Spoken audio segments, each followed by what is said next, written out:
برادران اسلام، سابقہ دروس میں ہم نے سیرت رسول پاک صلی اللہ علیہ وسلم پر کچھ باتیں عرض کی تھیں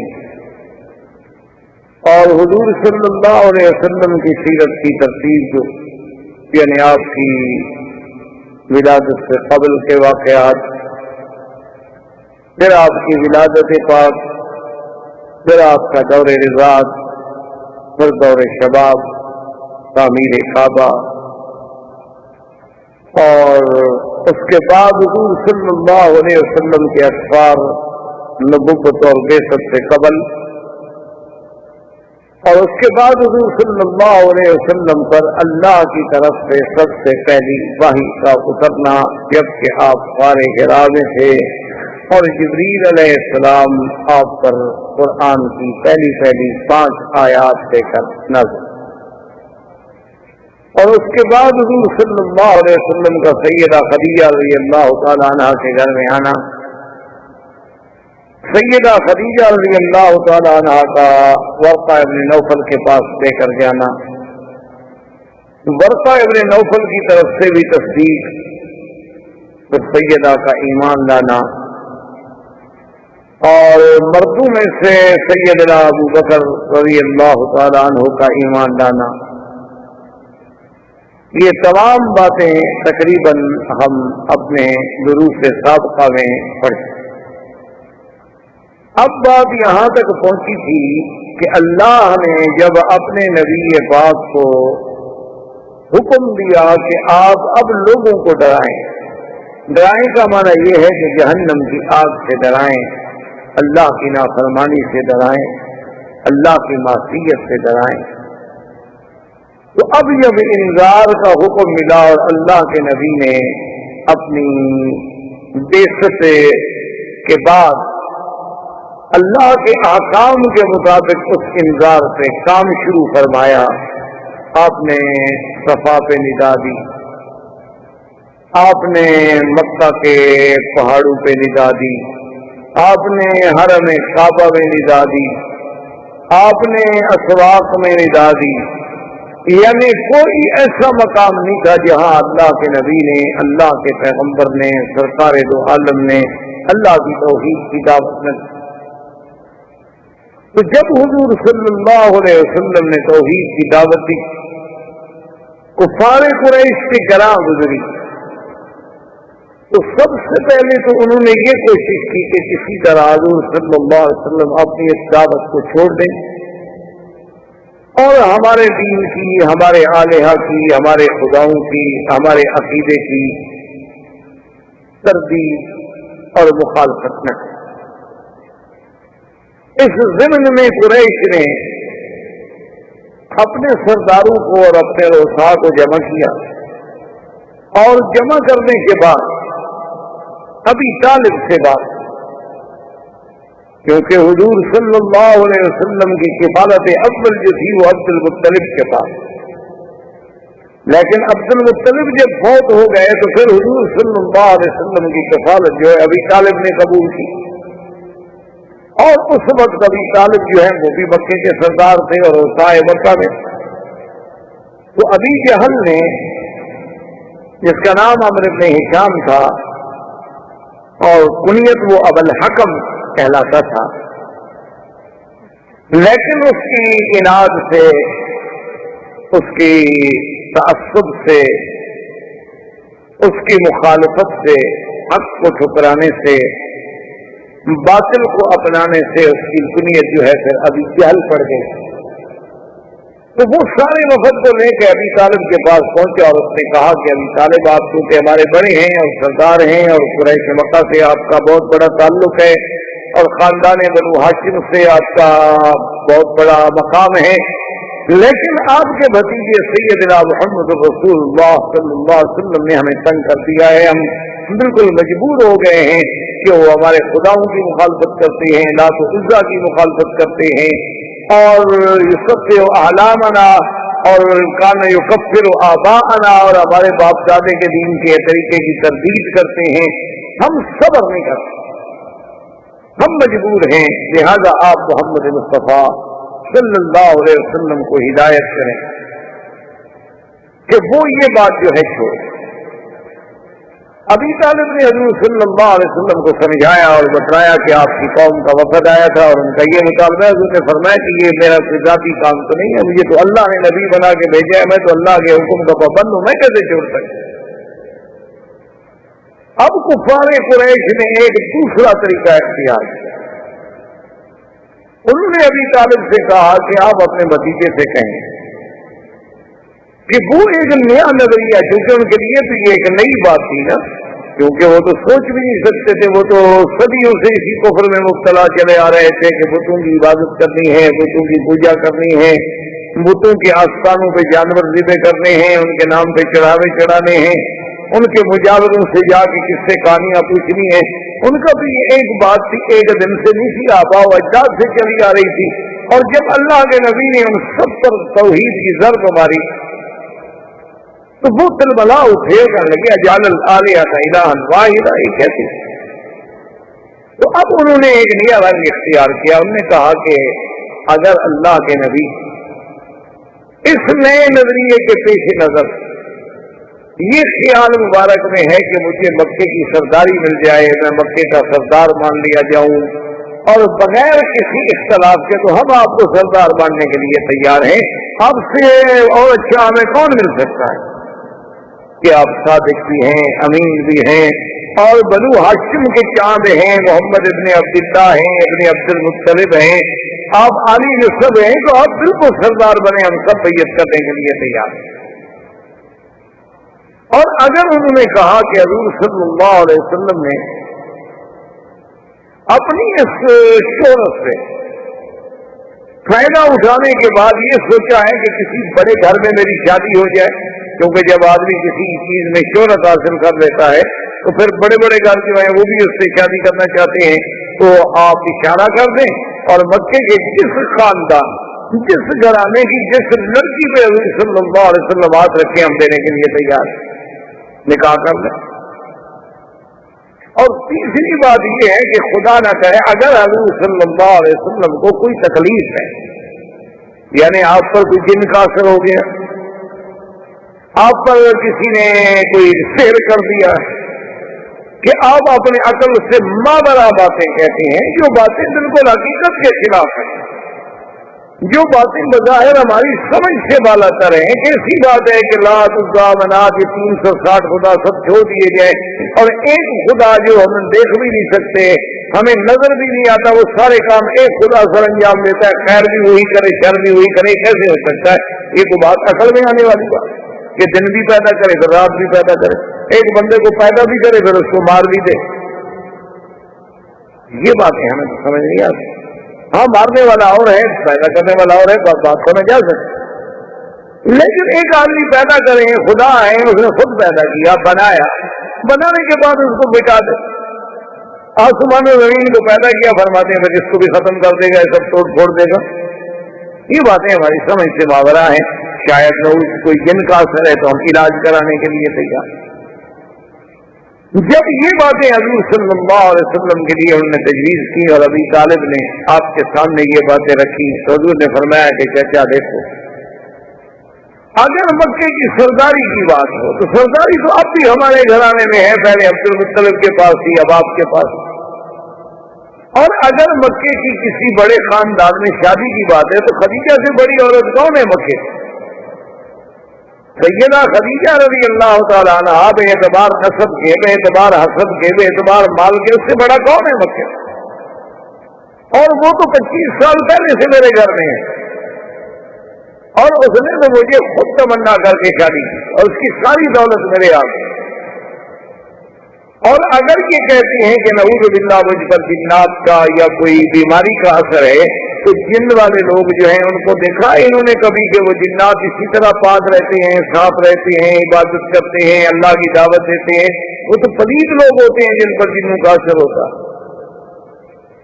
اور ایک بات انہوں نے کہا کہ ابھی طالب سن لیں، اگر آپ بھی گھبرا گئے ہیں، اگر آپ بھی ڈر گئے ہیں میرا ساتھ دینے سے، تو آپ یہ بات یاد رکھ لیں ابھی طالب میں آپ کی کفالت کی وجہ سے یہ بات نہیں کہہ رہا، بلکہ یہ میرا فریضہ رسالت ہے جو میں نے ہر حال میں ادا کرنا ہے۔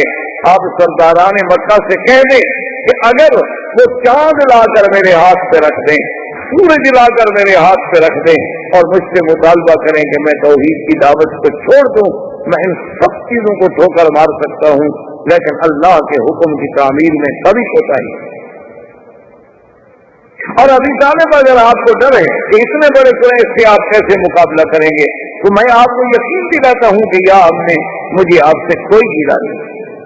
آج کے بعد آپ اپنی کفالت ختم کرتے ہیں، آج کے بعد آپ اپنی حمایت کا ہاتھ کھینچ لیں، مجھے کسی کی حمایت کی ضرورت نہیں ہے۔ میرا تو مشن جو ہے صرف اللہ کے احکام کی تعمیر ہے اور اسی پر میرا بھروسہ ہے۔ آپ سب میرے مخالف ہو جائیں لیکن میں اپنے کام پہ رہوں۔ حضور صلی اللہ علیہ وسلم نے اسی طرح اپنی دعوت کو جاری کی۔ اب قریش نے سوچا کہ بھئی اس کا کیا حل؟ اللہ کے نبی صلی اللہ علیہ وسلم کو ہماری کوئی بات ماننے کے لیے تیار نہیں۔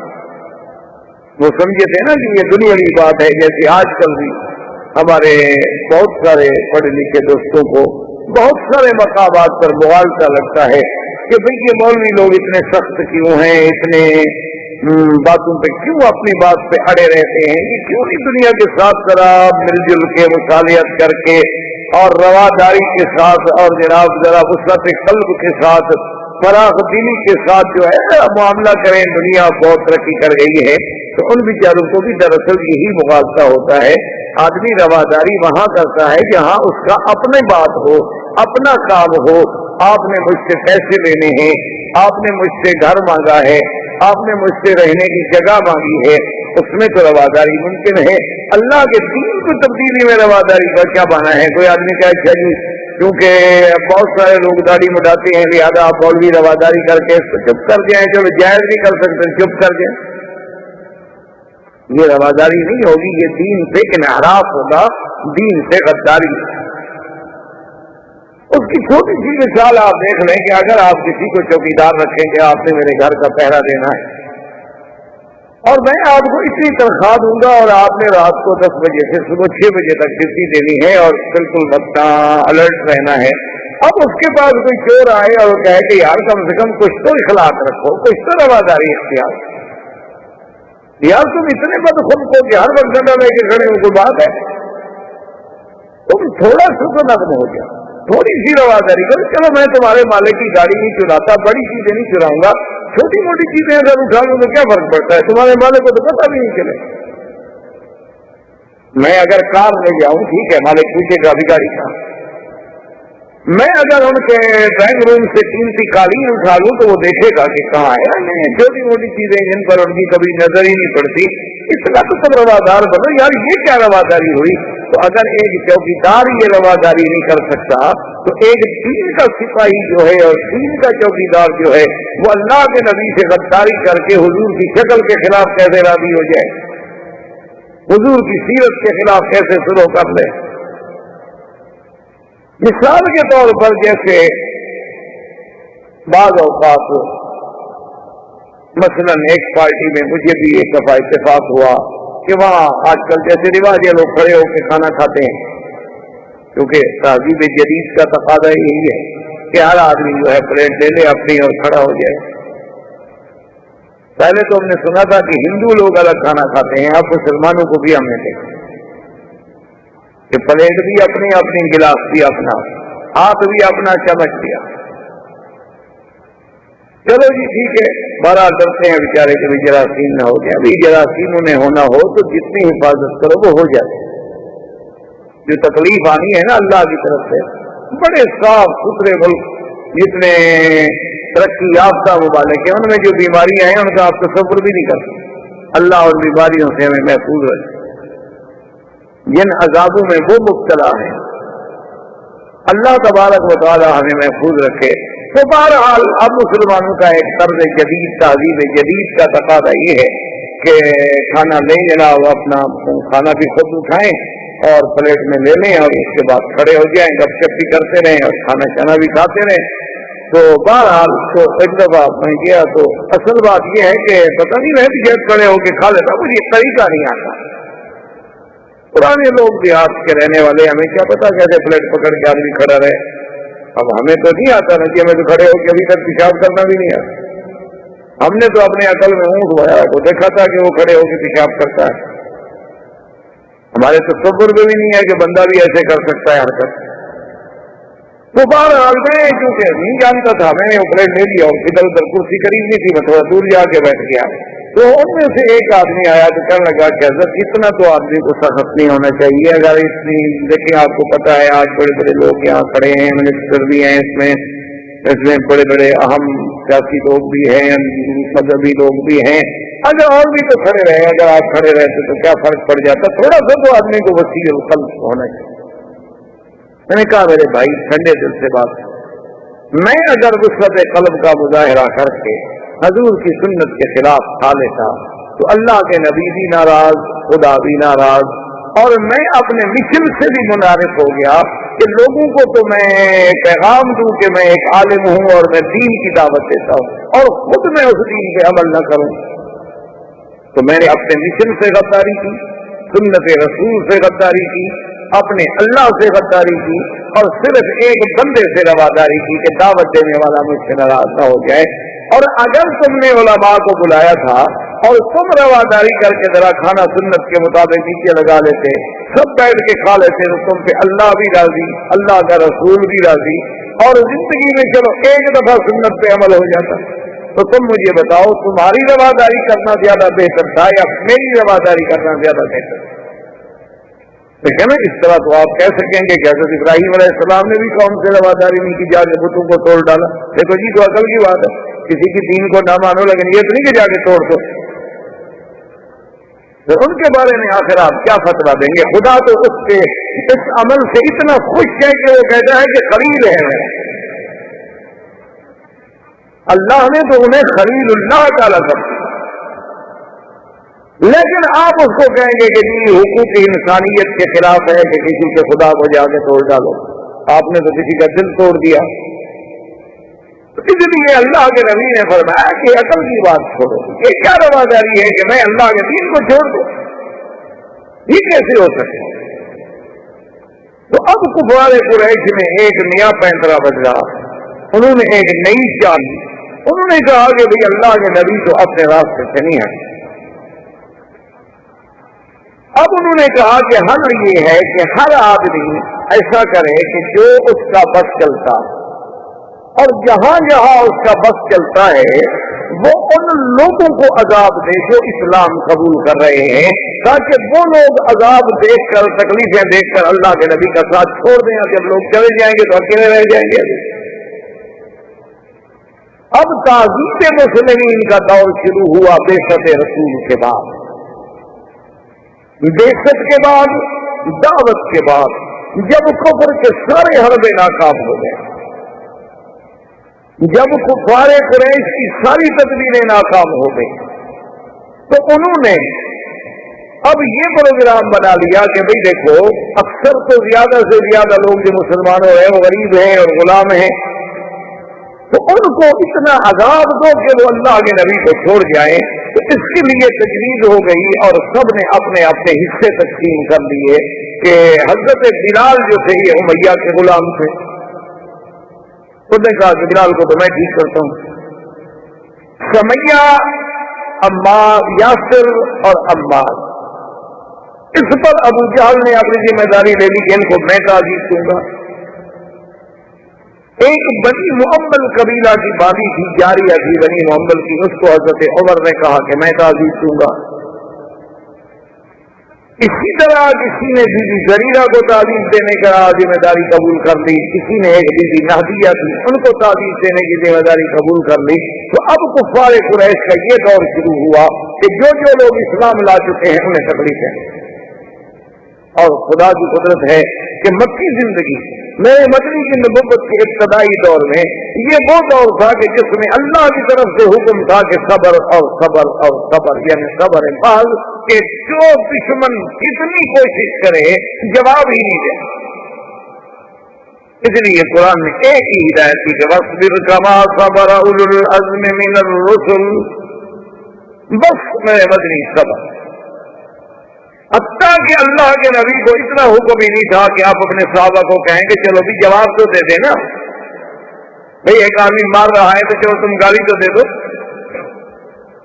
فرمایا بالکل صبر کرو. حضرت بلال رضی اللہ تعالیٰ عنہ کو امیہ ابن خلف کیا کرتا، اللہ معاف کرے، این شدید گرمی میں جب این پتھر چل رہے ہوتے آپ کو تو مکے کی گرمی کا پتہ، مکے کی گرمی تو ضرب المثل ہے، ابھی دیکھا نہیں کہ آپ نے قبل کیسے گرمی. علماء نے تو مکے کی گرمی سے مسائل نکالے ہیں کہ الحر مکہ والسکل سکل النبوۃ وکیف لا یعرف.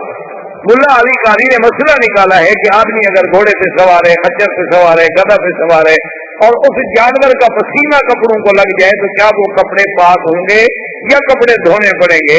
تم نے کہا کہ نہیں، کپڑے نہیں دھونے پڑیں گے، ورنہ پسینہ حرام اور پلید نہیں ہوتا.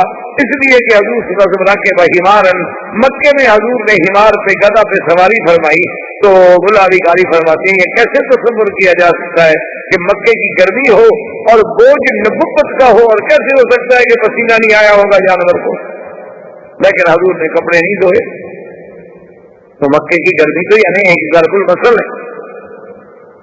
تو حضرت عمر رضی اللہ تعالیٰ عنہ کو بالکل شدید ترین جب پتھر گرم ہو جاتے تو وہ ظالم آ کر اس پتھر پہ بغیر کرتے کے، بغیر قمیص کے، ننگی پیٹھ پر بٹھا دیتا اور سینے پہ ایک بہت بڑے پتھر کی چٹان رکھ دیتا اور کہتا کہ بلال اقرار کرو لات عزا کا اور چھوڑ دو دین محمد. اور حضرت بلال اسی اپنے جذب میں کہتے احد احد احد،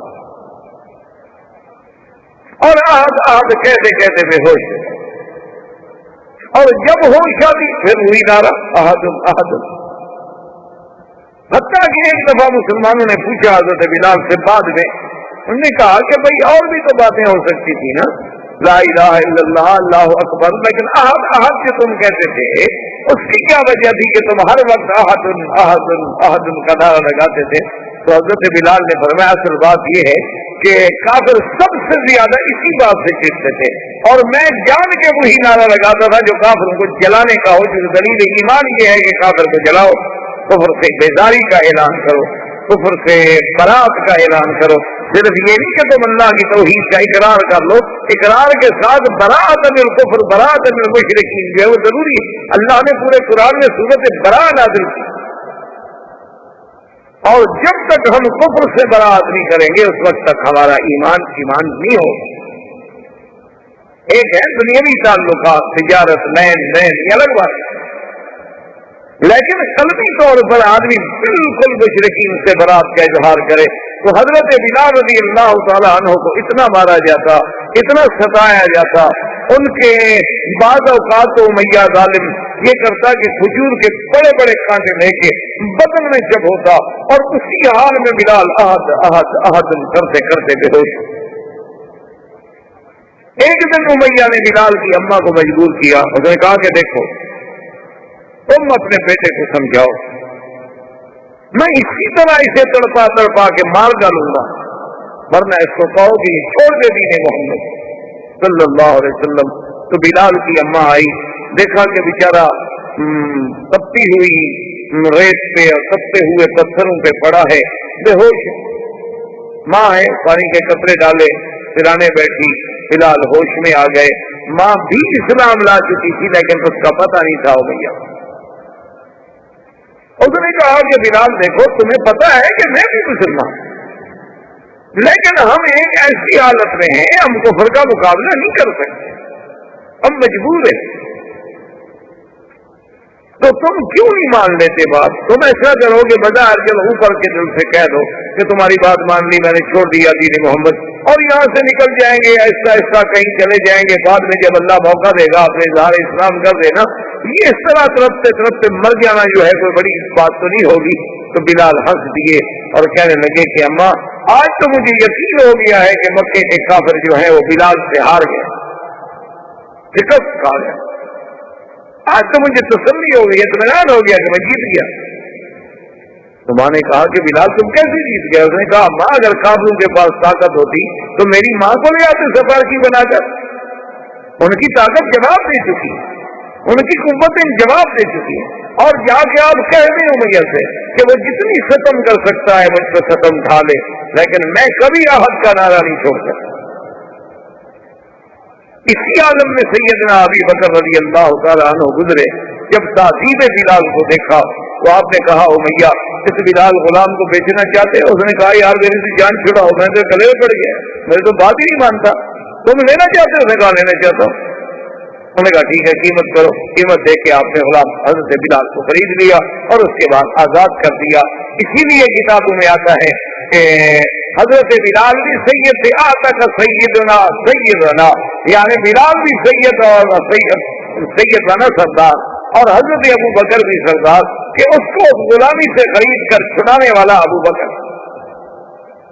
اور جب آل یاسر پر ظلم ہوتا کہ بی بی سمیہ اور پھر یاسر ان کے بیٹے عمار, اتنے ظلم ہوتے کہ تاریخ اپنے اندر ایسے مظالم کی, یعنی آپ نے تو ہلاکوں کے مظالم پڑے ہوں گے, آپ نے تو تاتاریوں کے مظالم پڑے ہوں گے, آپ نے بڑے بڑے ظالموں کے چنگیز کے مظالم پڑے ہوں گے, حجاج کے مظالم پڑے ہوں گے, لیکن کفار قریش نے جو تعظیم دی ہے اس کا آپ تصور بھی نہیں کر سکتے کہ اتنا مارا گیا بی بی زریرہ کو کہ اندھی ہو گئی. اور جب وہ اندھی ہو گئی تو کہتے کیا تھے؟ کہتے تھے کہ ہاں ہمارے لات عزا کی مخالفت کی ہے نا تو ہمارے خداؤں نے تجھے اندھا کر دیا.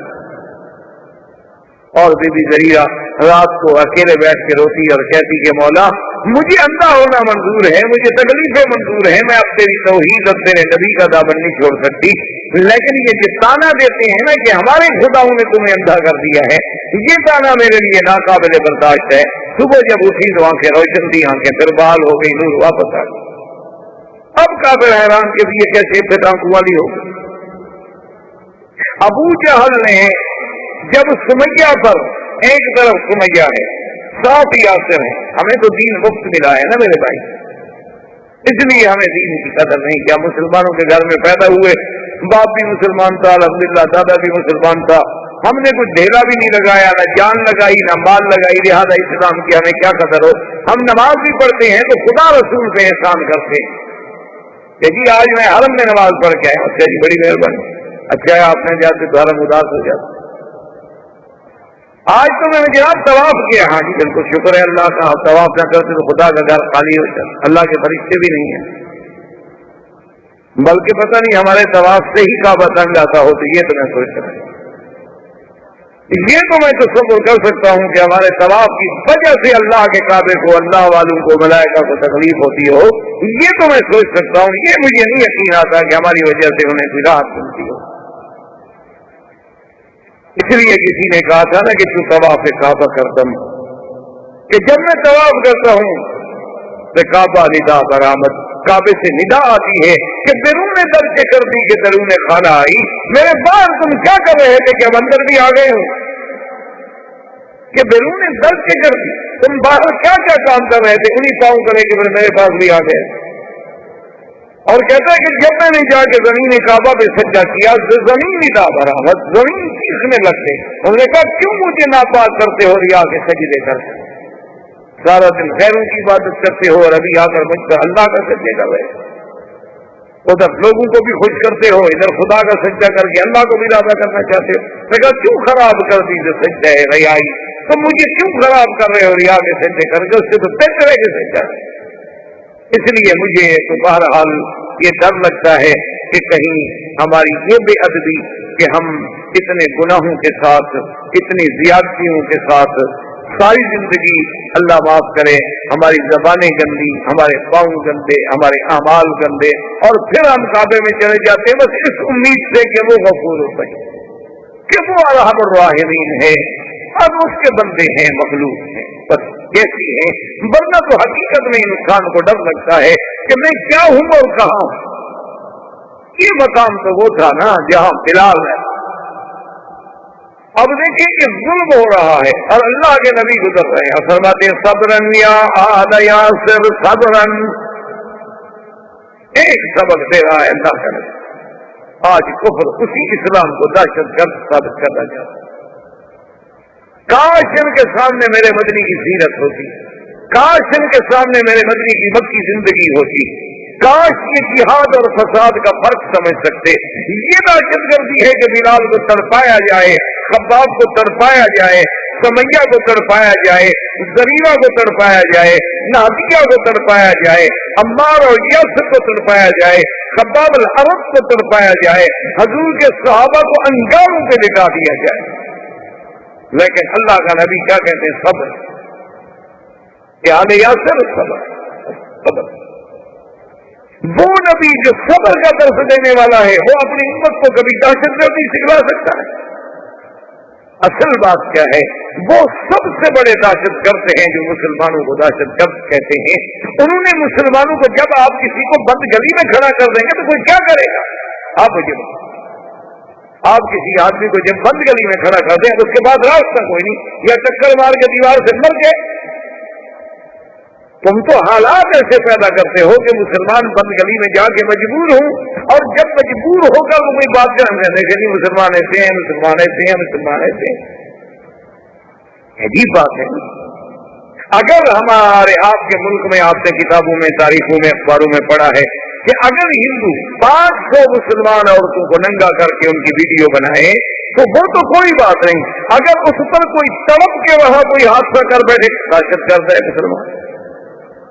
بھائی خدا عقل دے، اگر تو کتنے ظلم و ستم نہ کرتے تو اگر صدیاں بیت گئی ہیں ہندوستان میں مسلمانوں کو رہتے ہوئے، اور ملکوں میں مسلمانوں کو رہتے ہوئے صدیاں بیت گئی ہیں، انہوں نے تو کبھی کسی کو تھپڑ نہیں مارا، بلکہ ہم سے تو مسلمان بیچارے، آپ یقین فرمائیں، اللہ کے حرم میں آگے مسئلے پوچھتے ہیں کہ ہمارا ہمسایہ ہندو ہے، اس نے ہم سے زمزم مانگا ہے، اس نے ہم سے مدینے کی کھجور مانگی ہے، ہم لے جائیں گے، ہم بھی لے جاؤ، دے دو، کوئی بات نہیں، کیوں نہ دو۔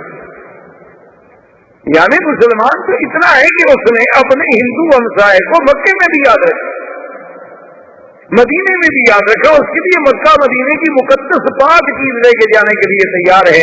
بیچارہ مسئلہ بھی پوچھ رہا ہے کہ کہیں پتہ نہیں شریعت میں منع نہ ہو کہ میں ایسی پاک چیزیں جا کے کسی کافر کے ہاتھ پہ رکھ دوں، لیکن اس کے باوجود جب آپ اس کو اس مقام پہ لے جائیں کہ اس کی بیٹیاں، اس کی اولاد، جو کچھ ہو رہا ہے، پھر جب ظلم و ستم سے وہ تڑپے تو کہتے تڑپتا کیوں ہے، یہ دہشت کرتے۔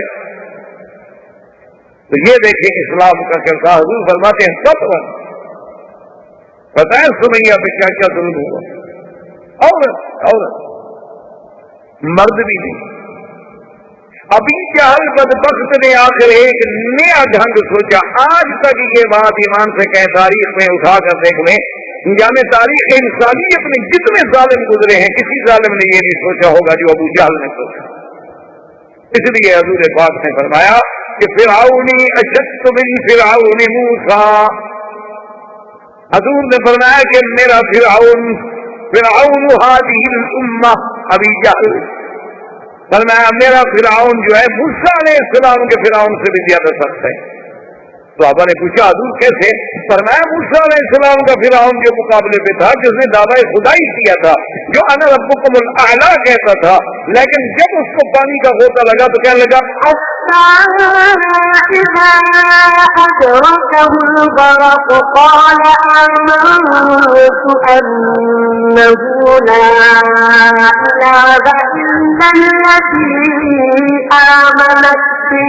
إِلَّا الَّذِي آمَنَتْ بِهِ بَنُو إِسْرَائِيلَ وَأَنَا مِنَ الْمُسْلِمِينَ۔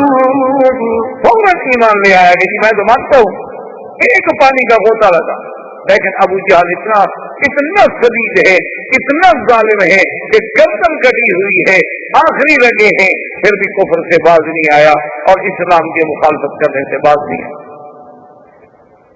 اب دیکھیں کہ اس نے ظلم و ستم کی جو طریقہ ایجاد کیا ہے، آج پوری تاریخ آپ اٹھا کے دیکھ لیں، آج کی تاریخ میں آپ بھی سمجھ نہیں سکیں گے کہ ابھی جہل سے پہلے بھی کسی ظالم نے ایسے سوچا ہوگا۔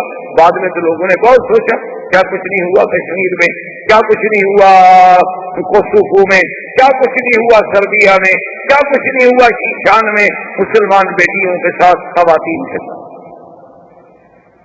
ابو جہل نے 2 اونٹ منگوائے اور اونٹوں کو رسے باندھے گئے اور رسے بھی سمیہ کے پاؤں میں باندھے گئے، ایک اس پاؤں میں رسا باندھا گیا، ایک اس پاؤں میں رسا۔ کہ کبھی آپ کا عقل سوچ سکتا ہے تعظیم کا یہ طریقہ؟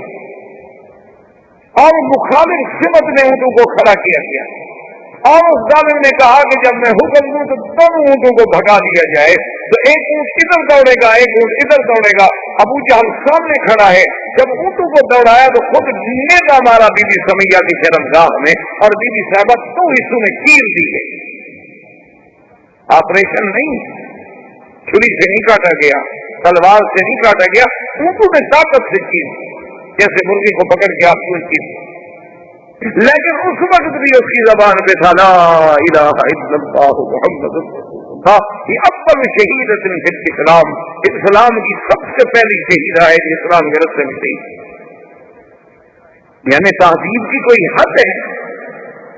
حضرت خباب بن الارت رضی اللہ تعالیٰ عنہ ایک دن بیٹھے تھے، صحابہ نے کہا کہ حضرت خباب ہمیں اپنے ابتدائی اسلام کی بھی کوئی بات سنا۔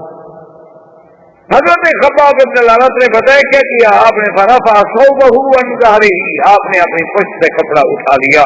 کہا پشت سے کیا پوچھتے ہو، میری پشت دیکھ لو، میری پشت پہ پوری ابتدا اسلام کی تاریخ لکھی ہوئی ہے۔ صحابہ کہتے ہیں جب ہم نے آپ کی پشت کو دیکھا تو اس میں ایسے گڑے پڑ چکے تھے، اوپر سے لے کر نیچے تک ایسے جیسے گڑے ہوتے ہیں، اور پورے اندر تک گڑے پڑے ہوئے اور سیاہ ہوتے، حتیٰ کہ حضرت عمر جیسا آدمی، حضرت امیر المومنین عمر جیسے آدمی کہتے ہیں کہ مجھ سے صبر نہ ہو سکا، میں رو پڑا اور واللہ ہی مارا ہے تو خدا کی قسم ایسی کچھ کسی انسان کی میں نے نہیں دیکھی تھی۔ میں نے کہا خباب یہ کیا ہے؟ اس نے کہا اسلام کے لیے جب ہم اللہ کا نام لیتے تھے تو ظالم کفار جو تھے انہوں نے کیا کیا کہ انہوں نے انگارے بنائے، انگارے بنا کر، اور انگارے پتہ ہے کیسے بنائے گئے؟ یہ لکڑی کے انگارے نہیں، انہوں نے پتھر لے کے آگ میں رکھے، پتھروں کو آگ میں رکھا، اور پتھر جب آگ کی شدت سے سرخ ہو گئے انگارہ بن گئے پتھر۔ جب انگارہ بن گئے تو میرے کپڑے اتار کے میری ٹانگ سے پکڑ کر مجھے ان پتھروں پہ کھینچا، اور جب مجھے کھینچا جاتا تھا جہاں جہاں پتھر چلتا تھا جلا کے اندر گڑے پڑ جاتے تھے، اور اندر سے جو میری پیٹھ بہتی تھی اسی سے وہ انگارے بجھتے تھے، کوئی چھڑانے والا بھی نہیں ہوتا۔ اور ایک دن آمنہ کے نام سرکار دو عالم رحمت دو جہاں سید محمد عربی فدا ہو ابی و امی صلی اللہ علیہ وسلم آپ کعبہ شریف کے پاس بیٹھے ہیں کہ یہی خباب کو موقع ملا حضور کے قریب، ورنہ تو کعبے میں کون آ؟ قریب آنے کے بعد کہنے لگے الا تدعو لنا یا رسول اللہ، الا تستنصر لنا یا رسول اللہ، اللہ کے نبی آپ کچھ نہ کریں، اللہ سے تو دعا مانگے، ہمارے اللہ سے تو مدد مانگے کہ اللہ پاک ہماری نصرت فرمائے، ہم کب تک یہ عذاب سے برداشت نہیں کر سکتے ہیں۔ تو حضور نے فرمایا کہ خباب کیا کہہ رہے ہو، ہم سے پہلے ایسے لوگ گزرے ہیں کہ اللہ کے دین کے لیے جن کے سروں پہ آرا رکھا گیا، آرا رکھ کے چلایا گیا، جیسے لکڑی کو 2 حصے کیا جاتا ہے، تو 2 ٹکڑے ہو گئے لیکن انہوں نے اف نہیں کی، تم ابھی سے گھبرا گئے۔ آپ نے فرمایا خباب کیا کہہ رہے ہیں؟ ایک ایک دن میں 7 انبیاء کو قتل کیا گیا، ایک ایک دن میں اللہ کا نام لینے والے جو ہیں ان کے سروں پہ آرے رکھ کے چلا دیے گئے، ایک ایک دن میں انبیاء علیہ الصلوۃ والتسلیم کو پھانسیوں پہ لٹکایا گیا، اللہ کے نام لینے والوں کو نعوذ باللہ ثم نعوذ باللہ ثم نعوذ باللہ ایسا ہوتا تھا کہ ان کے چمڑے اتارے جائے۔ آپ ذرا اپنے ہند کی تاریخ اٹھا کے پڑھیں کہ جنگ آزادی سے پہلے جب انگریزوں نے ظلم و تشدد کا بازار گرم کیا تھا تو ایک ایک دن میں 500 دین والوں کو پھانسی دی گئی، اور علماء عام مسلمان بھی نہیں، علماء کے یہ چمڑا جو ہے جیسے جانور کا چمڑا اتارتے ہیں نا، یہ چمڑا اتارا جاتا تھا اور پھر ان پہ نمک چھڑکا جاتا تھا۔ حضور نے فرمایا خباب صبر کریں، ایک وقت آئے گا جب میرا دین پوری دنیا پہ غالب، اور فرمایا ایک وقت آئے گا کہ اگر ایک عورت مکے سے لے کر صنع تک یعنی یمن کے شہر صنع تک سفر کرے گی، اس کو کسی چیز کا خوف نہیں ہوگا سوا اللہ سے۔ یعنی آپ اندازہ کریں سیرت پاک کا اور نبی صلی اللہ علیہ وسلم کی اس پیشین گوئی کا کہ اس عالم میں اس عظیم کا یہ عالم جب سارے صحابہ پر عذاب کے ظلم کے تمام حربے آزمائے گئے تو کچھ صحابہ نے آ کر حضور سے عرض کیا کہ یا رسول اللہ ہمارے پاس اتنی قوت بھی نہیں، اور اگر تھوڑی بہت کوئی انسان کے پاس قوت ہے تو آپ کہتے ہیں صبر کریں، تو اس کا کوئی حل بتائیں۔ حضور نے فرمایا میں آپ کو اجازت دیتا ہوں کہ حبشے کی طرف چلے جائیں، میں نے سنا ہے حبشہ میں ایک ایسا بادشاہ ہے کہ جس کی شہنشاہی میں جس کے ملک میں کسی پر ظلم نہیں ہو، وہ کسی کو ظلم نہیں کرتا، تو تم لوگ جو ہے حبشے کی طرف چلے جائیں۔ تو سب سے پہلے حبشے کی طرف ہجرت کرنے والوں میں کون تھے؟ حضرت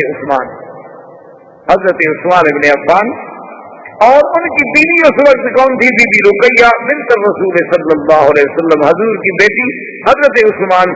تو حضور نے فرمایا کہ اس دنیا میں یعنی حضرت لوط علیہ السلام کے بعد کہ ایک تو لوط علیہ السلام تھے جن نے ہجرت کی، اور سیدنا ابراہیم علیہ السلام نے ہجرت کی، انی مہاجر الی ربی، جن نے اپنے والدین کا گھر چھوڑا، آزر کا گھر چھوڑا، اور لوط علیہ السلام آپ کے ساتھ تشریف لے آئے ہجرت میں۔ اس کے بعد فرمایا اللہ کے راستے میں اگر کوئی ہجرت کر رہا ہے تو عثمان۔ ابو حذیفہ، حضرت عثمان، تقریباً 13 صحابہ انہوں نے حبشے کی طرف ہجرت۔ اور بعض روایات میں یہ بھی آتا ہے کہ سیدنا ابی بکر صدیق رضی اللہ تعالیٰ عنہ نے بھی اذن مانگا کہ یا رسول اللہ مجھے بھی اجازت ہے، مجھ سے یہ ظلم نہیں ہو سکتا، اور میں کتنے غلام آ کر خریدوں اور کب تک خریدوں؟ تو آپ نے بھی اجازت دی، اور حضرت ابو بکر صدیق رضی اللہ تعالیٰ عنہ بھی حبشے کے لیے روانہ ہوئے۔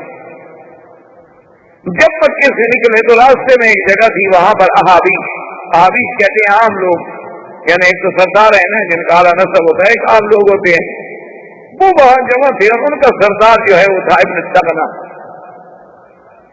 اس نے دیکھا کہ سیدنا ابو بکر صدیق رضی اللہ تعالیٰ عنہ اونٹ ہیں اور سامان باندھے ہوئے جا رہے ہیں، وہ بھاگتا ہوا آیا، اس نے کہا یا ابا بکر ادھر کہاں جا رہے ہیں؟ اب نے فرمایا انی مہاجر الحبشہ، میں حبشے کی طرف جا رہا ہوں، آپ دیکھ رہے ہیں کہ مکے میں کیا حال۔ اس نے کہا ابو بکر واللہ انک لتصل الرحم، خدا کی قسم ہے تم صلہ رحم کرتے، خدا کی قسم ہے تم غلاموں کو آزاد کرنے والے، خدا کی قسم ہے تم بیواؤں کی خدمت کرنے والے ہو، یتیموں کے ہاتھ سے سر پہ ہاتھ رکھنے والے ہو، میں تمہیں نہیں جانتا۔ ابو بکر نے کہا کیا کہہ رہے ہیں؟ مکے والے ہمارا وجود برداشت نہیں کرتے۔ انہوں نے کہا کہ دیکھیں آپ میری دیوار میں ہیں، آپ میری امان میں ہیں، میں دیکھتا ہوں مکے والے آپ کو کیسے چھیڑتے ہیں، آپ مہربانی کریں واپس جائیں، مکہ نہ چھوڑیں۔ حضرت صدیق واپس آ گئے۔ واپس جب آئے تو کفار قریش جو ہے بیٹھے تھے مکے میں دارالندوہ میں، تو یہ ابن دغنہ جو تھا یہ آیا اور آ کے کہنے لگا کہ یارو سا قریش انا ابا بکر فی جواری، کہ اے کفار قریش کے سرداروں ابو بکر اب میری دیوار میں ہے، میری امان میں ہے، میری پناہ میں ہے، خبردار اگر کسی نے ابو بکر کو ہاتھ لگایا تو میں اپنے پورے قبیلے کو لے کر تمہاری بوٹی بوٹی کر ڈالوں۔ قریش چپ ہو گئے، کیا کریں، یہ تو ایسے ہی آپ ہی لوگ ہیں رہیں گے ایسے، ان کا تو آگے پیچھے آئے کوئی نہیں، تو کل لڑ پڑیں گے۔ تو وہ چپ کر کے چلا گیا، اور حضرت ابو بکر کو جب پناہ ملی تو آپ نے آ کر کعبۃ اللہ کے قریب قرآن شریف پڑھنا شروع کیا۔ تو جب قرآن شریف پڑھنا شروع کیا تو یہ کفار قریش جو تھے یہ یہاں سے دوڑے اور سیدھے ابن دغنہ کے پاس پہنچے۔ انہوں نے کہا دیکھو تم نے پناہ دی ہے، اس کو یہ تھوڑا ہے کہ وہ قرآن کھڑے ہو کے پڑھے اپنا کعبہ شریف کے پاس، وہ رہے کر کے رہے مکے میں۔ اصل تکلیف تو تب ہوتی ہے نا جب دین کی دعوت دی، آدمی اگر دین کی بات نہ کرو تو تکلیف کا سوال ہی پیدا نہیں ہوتا۔ دیکھو نا جی، جو آدمی کہیں بھی دین کی بات نہ کرے، آپ بالکل آرام سے یعنی بڑے فراخ دل بن کے رہیں کہ جو ماحول ملا اس میں ڈل گئے وہ ٹھیک ہے، کبھی مجالے آپ سے کسی نے جھگڑا کیا۔ بات تب ہوتی ہے جب آدمی دین کی بات، اور بلکہ ہمارے ایک عالم سے فوت ہو گئے تو کہا کرتے تھے مکی صاحب جس کی تقریر پہ سارے لوگ راضی ہو جائیں نا سمجھو کہ وہ مولوی حق نہیں کہتا، سب لوگ خوش ہوں نا تو وہ حق نہیں کہتا، کیونکہ سب لوگ تو اللہ کے نبی پہ راضی نہیں ہو سکے تو مولوی صاحب پہ کیسے راضی ہو گئے؟ اللہ کے پیغمبر کو بھی کسی نے مانا، کسی نے نہیں مانا، کسی نے پھول برسائے تو کسی نے کانٹے بھی برسائے، کسی نے دعائیں لی تو کسی نے پتھر بھی تو مارے۔ انہوں نے کہا یہ کیسے ہو سکتا ہے کہ آدمی حق کی بات کہے اور لوگ سارے کے سارے راضی ہو جائیں اور قبول کر دیں اور برداشت کر لیں؟ یہ کبھی نہیں ہو سکتا، سمجھو کہ یہ حق نہیں کہتا۔